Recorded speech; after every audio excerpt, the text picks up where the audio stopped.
From its very inception, the Kenyan school curriculum has functioned as a high-stakes instrument for national development and macroeconomic engineering. The necessity of this engineering became obvious immediately after independence. The new government faced a crisis: soaring unemployment among young school leavers. Education consumed a massive portion of the national budget.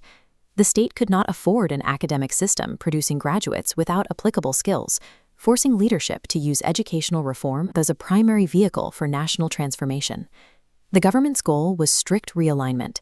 They needed to match classroom content directly with raw mechanical labor market demands. Curriculum innovations are explicitly engineered policies designed to translate student output directly into middle-income economic growth. Yet, tracking these policies across 6 decades reveals a persistent dissonance, a massive gap between ambitious policy design and the physical realities of local infrastructure. This timeline maps the implementation gap from 1960 to today, tracking 3 metrics: intended aim, resource dependency, and classroom reality. We will test these against 4 historical nodes: new mathematics, social education and ethics, the school science project, and the digital literacy program. These nodes connect the post-independence starting point to the ultimate macroeconomic target of today, Vision 2030. The data reveals a harsh truth.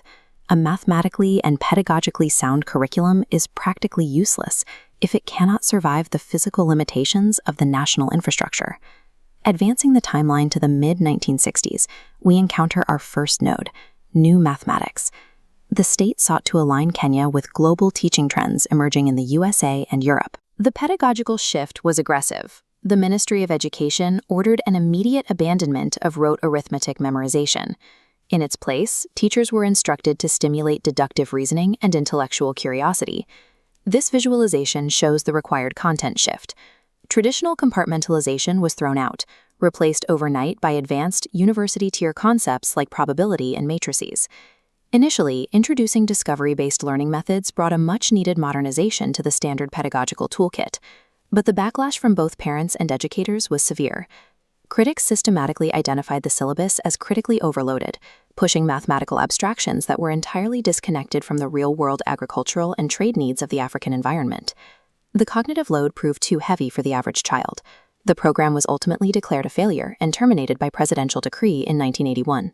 Innovation inevitably fails when the cognitive load placed on the learner radically outpaces the curriculum's practical, real-world relevance.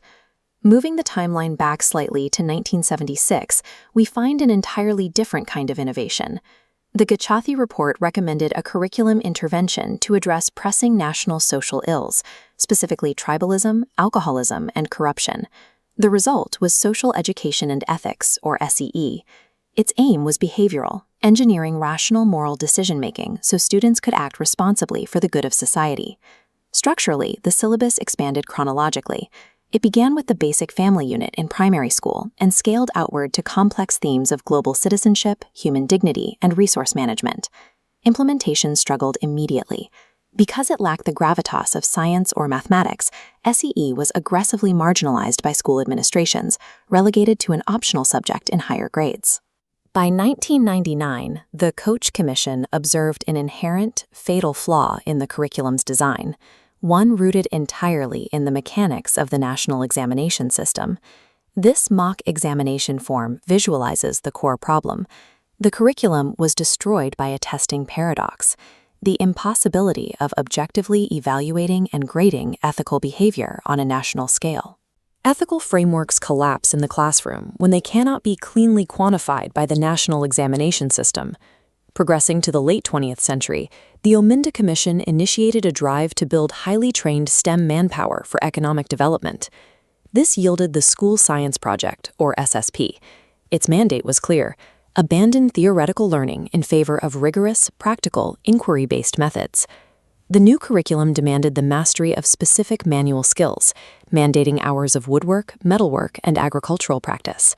What followed was total systemic failure, triggered by a severe deficit in physical equipment and raw materials at the local school level.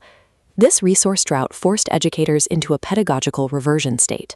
Without materials, teachers retreated backward into older lecture-based methods just to survive the school year. This flowchart tracks the inevitable outcome. State-mandated but unfunded subjects bred deep negative attitudes among teachers and students. The final nail was the assessment. National exams remained purely theoretical, rewarding rote memorization rather than practical skill. Practical curriculum mandates are entirely negated if the underlying assessment framework remains theoretically based. Bringing our timeline to the present day, we encounter the digital literacy program, the heavily funded cornerstone of the modern competency-based curriculum. The overarching economic goal remains aggressive, preparing Kenyan learners to enter a highly competitive, globalized STEM workforce.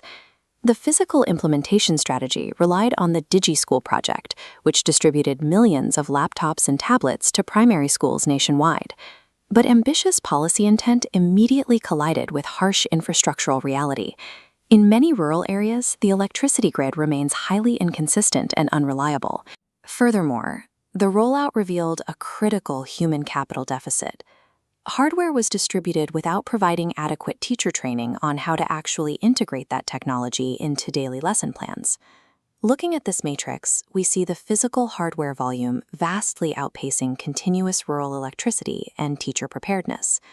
Add in the high maintenance costs for these delicate devices, and the system stalls. Injecting modern classroom hardware cannot override systemic foundational deficits in basic power infrastructure and educator training. Stepping back from the timeline, a final analytical question emerges. What exact structures are required to prevent these historical failures?